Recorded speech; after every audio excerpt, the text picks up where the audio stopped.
अब तक हमने प्राचीन भारत देखा, अब देखेंगे मध्यकालीन भारत। भारत पर अरबों का आक्रमण। मोहम्मद बिन कासिम के नेतृत्व में अरबों ने भारत पर पहला सफल आक्रमण किया। अरबों ने सिंध पर 712 ईस्वी सन में विजय पाई थी। अरब आक्रमण के समय सिंध पर दाहिर का शासन था।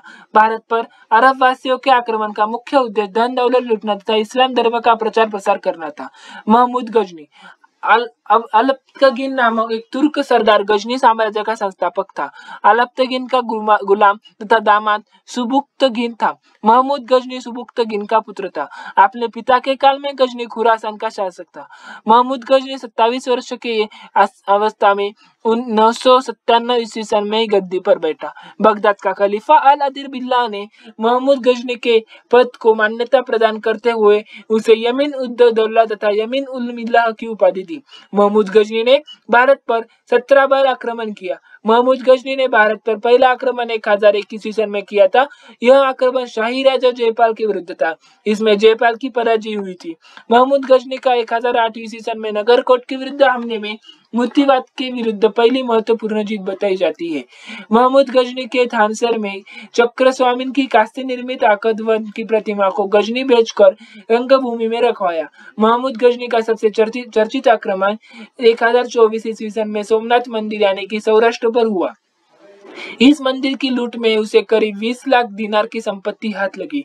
सोमनाथ की रक्षा में सहायता करने के कारण अनिलवाड़ा के शासक पर मोहम्मद ने आक्रमण किया। सोमनाथ मंदिर लूट कर ले जाने के क्रम में महमूद पर जाटों ने आक्रमण किया था और कुछ संपत्ति लूट गई थी। महमूद गजनी का अंतिम भारतीय आक्रमण 1027 ईस्वी सन में जाटों के विरुद्ध। महमूद गजनी की मृत्यु 1030 में हो गई। अलबरूनी फिरदौसी उद्बी तथा फारूकी महमूद गजनी के दरबार में रहते थे। महमूद गौरी महमूद गजनी के अधीन एक छोटा सा राज्य था। 1173 ईस्वी सन में शहाबुद्दीन मोहम्मद गौर का शासक बना। इसने भारत पर पहला आक्रमण 1175 ईस्वी सन में मुल्तान के विरुद्ध किया था। मोहम्मद गौरी का दूसरा आक्रमण 1178 ईस्वी सन में पाटन यानी कि गुजरात पर हुआ। यहाँ का शासक भीमदेव ने गौरी को बुरी तरह परास्त किया। मोहम्मद गौरी द्वारा लड़ा गया प्रमुख युद्ध तराइन का प्रथम युद्ध 1199 ईस्वी सन। पक्ष गौरी एवं पृथ्वीराज चौहान। परिणाम पृथ्वीराज चौहान विजय। तराइन का द्वितीय युद्ध 1192 गौरी एवं पृथ्वीराज चौहान। गौरी विजय। चंदावर का युद्ध गौरी एवं जयचंद। गौरी विजय। ये युद्ध 1194 में हुआ था।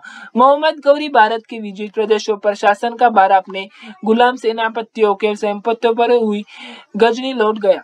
मोहम्मद गौरी की हत्या 15 मार्च 1206 ईस्वी सन को कर दी गई। सल्तनत काल। गुलाम वंश की स्थापना 1206 ईस्वी सन में कुतुबुद्दीन ऐबक ने की थी। वह गौरी का गुलाम था। कुतुबुद्दीन ऐबक ने अपना राज्याभिषेक 24 जून 1206 ईस्वी सन को किया था। कुतुबुद्दीन ऐबक ने अपनी राजधानी लाहौर में बनाई थी। कुतुब मीनार की नींव कुतुबुद्दीन ऐबक ने डाली थी। कि दिल्ली का कुव्वत उल इस्लाम मस्जिद एवं अजमेर की 2.5 दिन का झोपड़ा नामक प्रसिद्ध का निर्माण ऐबक ने करवाया था। कुतुबुद्दीन ऐबक को लाखों का दान देने वाला भी कहा जाता था। प्राचीन नालंदा विश्वविद्यालय को ध्वस्त करने वाला ऐबक का सहायक सेनानायक बख्ती पर खिलजी था। ऐबक की मृत्यु 1210 ईस्वी सन में चौगान खेलते समय घोड़े से गिरकर हो गई थी। इसे लाहौर में दफनाया गया। ऐबक का उत्तराधिकारी आराम शाह हुआ, जिसने सिर्फ 8 महीनों तक शासन किया। आराम शाह की हत्या करके इल्तुतमिश 1211 ईस्वी सन में दिल्ली की गादी पर बैठा। इल्तुतमिश तुर्किस्तान का इलबरी तुर्क था, जो ऐबक का गुलाम एवं दामाद था। ऐबक की मृत्यु के समय वह बदायूं का गवर्नर था। इल्तुतमिश लाहौर से राजधानी को स्थानांतरित करके दिल्ली लाया। इल्तुतमिश द्वारा किए गए महत्वपूर्ण कार्य कौन से हैं? कुतुब मीनार के निर्माण को पूर्ण करवाया। सबसे पहले शुद्ध अरबी सिक्के जारी किए। चांदी का टंका एवं तांबा का पीतल ईदगाह प्रणाली चलाई। 40 गुलाम सरदारों का संगठन बनाया जो तुर्कान एवं चीलगानी के नाम से जाना गया। सर्वप्रथम दिल्ली के अमीरों का दमन किया। इल्तुतमिश पहला शासक था जिसने 1219 तक ईस्वी सन में बगदाद के खलीफा से सुल्तान पर वैधानिक स्वीकृति प्राप्त की। इल्तुतमिश की मृत्यु अप्रैल 1236 ईस्वी सन में हो गई थी। इल्तुतमिश के बाद उसका पुत्र रुकनुद्दीन फिरोज गद्दी पर बैठा। वह एक अयोग्य शासक था। इसके अल्पकालीन शासक पर उसकी मां शाह तुर्कान चाह रही। शाह तुर्कान के अवांछित प्रभाव से परेशान होकर तुर्की आमिरों ने रुकनुद्दीन को हटाकर राज्य को सिंहासन पर आसीन किया। इस प्रकार राजिया बेगम प्रथम मुस्लिम महिला थी जिसने शासन की बागडोर संभाली। रजिया ने पर्दा प्रथा का त्याग कर तथा पुरुषों की तरह दोगा काबा एवं कुल्ला पहनकर राज दरबार में खुले मुंह से जाने लगी। रजिया ने मालिक जुमालुद्दीन याकूत को अमीर एवं अखुर यानी कि घोड़े का सरदार नियुक्त किया। गैर तुर्कों को सामंत बनाने के रजिया के प्रयासों से तुर्की अमीर विरुद्ध हो गया और उसे बंदी बनाकर दिल्ली की गद्दी पर मुइजुद्दीन बहमार शाह को बैठा गया। रजिया की शादी अल्तुनिया के साथ हुई। इससे शादी करने के बाद रजिया ने पुनः गद्दी प्राप्त करने का प्रयास किया, लेकिन वह असफल रही। रजिया की हत्या 13 अक्टूबर 1240 ईस्वी में डाकुओं के द्वारा कैथल के पास कर दी गई।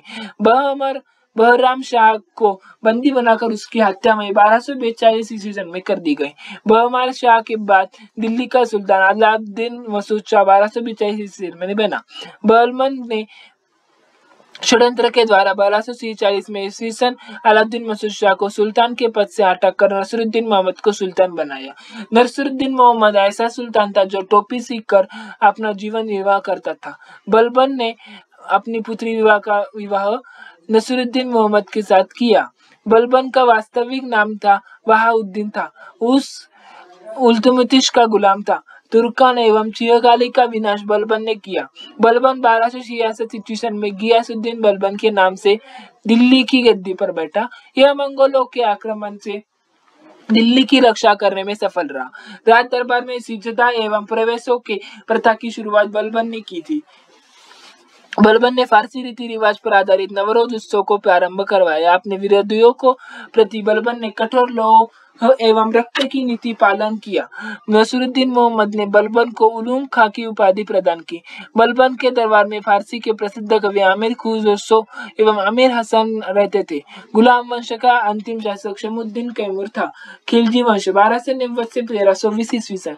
गुलाम वंश के शासक उसकी समाप्त कर 13 जून 1290 ईस्वी सन को जलालुद्दीन फिरोज खिलजी ने खिलजी वंश की स्थापना की।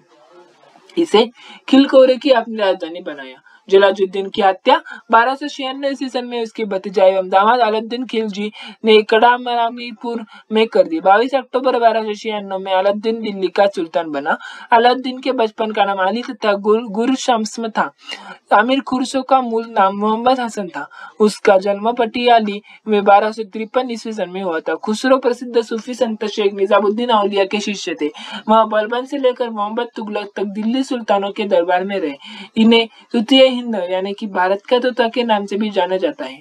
सितार एवं तबले के आविष्कार का श्रेय आमिर खुसरो की ही दिया जाता है।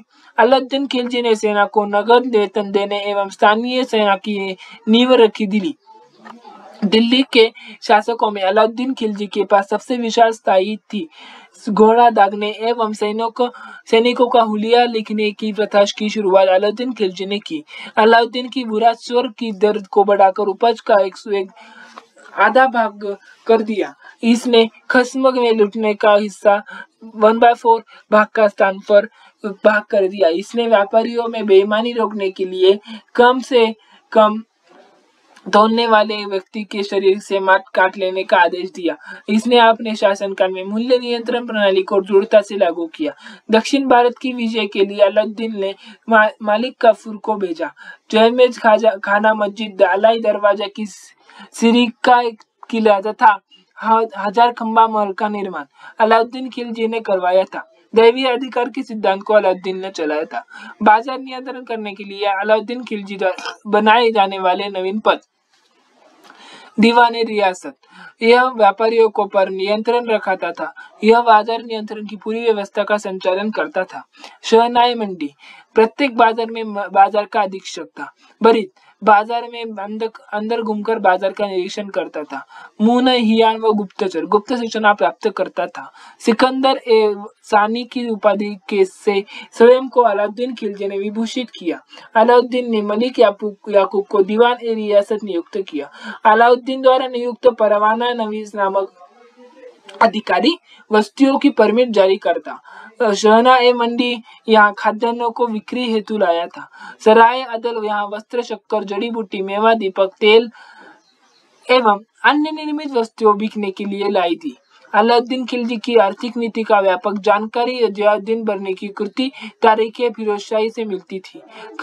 खजालुनी फितूर, अमीरो खुसरो, रिहा इब्न बतूता एवं फुतुह इस्लामी की कृति है।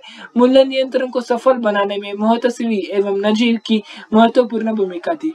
राजस्व सुधारों के अंतर्गत अलाउद्दीन ने सर्वप्रथम मिल्क एनाम एवं वक्फ के अंतर्गत दी गई भूमि को वापस लेकर उसे खालसा भूमि में बदल दिया।